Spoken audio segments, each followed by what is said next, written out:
Hello KKF அனைவருக்கும் வணக்கம். Welcome back our channel. April 1ஆம் தேதி நம்ம ஒரு டெஸ்ட் கண்டக்ட் பண்ணியிருந்தோமோ. இந்த டெஸ்ட்டில் நிறைய மாணவர்கள் 60 மதிப்பெண்களுக்கு 50 மார்க்கு மேலே நிறையா நண்பர்கள் எடுத்திருந்தாங்க. ரொம்ப சந்தோஷமாக இருக்குது. நிறைய மாணவர்கள் நல்லா படிக்கிறீங்க அப்படிங்கிறத இதிலேருந்தே தெரியுது. இதுபடி பார்த்திங்கன்னா இந்த டெஸ்ட்டை யார் யார் அட்டன் பண்ணியிருந்தாங்கன்னா Krithika, Arun Vijay, V Parvathi, P Meena, Sethuraman, P Arjun, S Gopi, Naveenkumar, Sahul Hameed, M Mahendran, Priya, Deenadayalan, K, D Dinesh, Sethupathi, Vignesh, Sarathkumar, King, KMP, Albin, Perumal, Arumugam, Damodaran, Raghavan, Komban இவங்கெல்லாம் டெஸ்ட்டு எழுதியிருந்தாங்க. இந்த மாணவர்களேருந்து முதல் 10 மார்க் எடுத்த மாணவர்களை தற்போது லிஸ்ட் அவுட் பண்ணுறேன் பாருங்கள். 10th பிளேஸில் ஆர் ராகவனும், 9th பிளேஸில் கொம்பன், 8th பிளேஸில் அர்ஜுன் விஜய், 7th பிளேஸில் எம் மகேந்திரன்,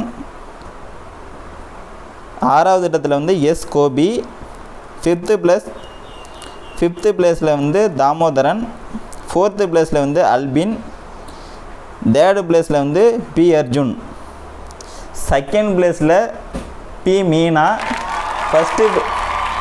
ஃபஸ்ட்டு பிளேஸில் டி தினேஷ் இருக்காங்க.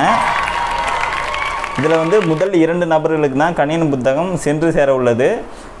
மற்ற நபர்கள்லாம் நல்ல மார்க் தான் எடுத்திருக்கீங்க. ஃபஸ்ட்டு செகண்ட் மார்க்கை கம்பேர் பண்ணும்போது 1 or 2 மார்க் தான் இந்த டாப் 10 ரேங்கில் இருக்கவங்களுக்கு வேரி ஆகுது.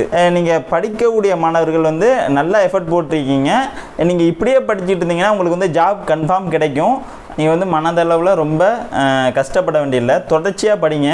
தொடர்ச்சியாக படிக்கும்போது உங்களுக்கு மனசோர்வும் திகட்டலும் ஏற்படும். இந்த மனசோர்வும் திகட்டலும் ஏற்கனவே படித்து தற்போது வேலையில் இருக்கும் நண்பர்களுக்கும் இருந்திருக்கும்.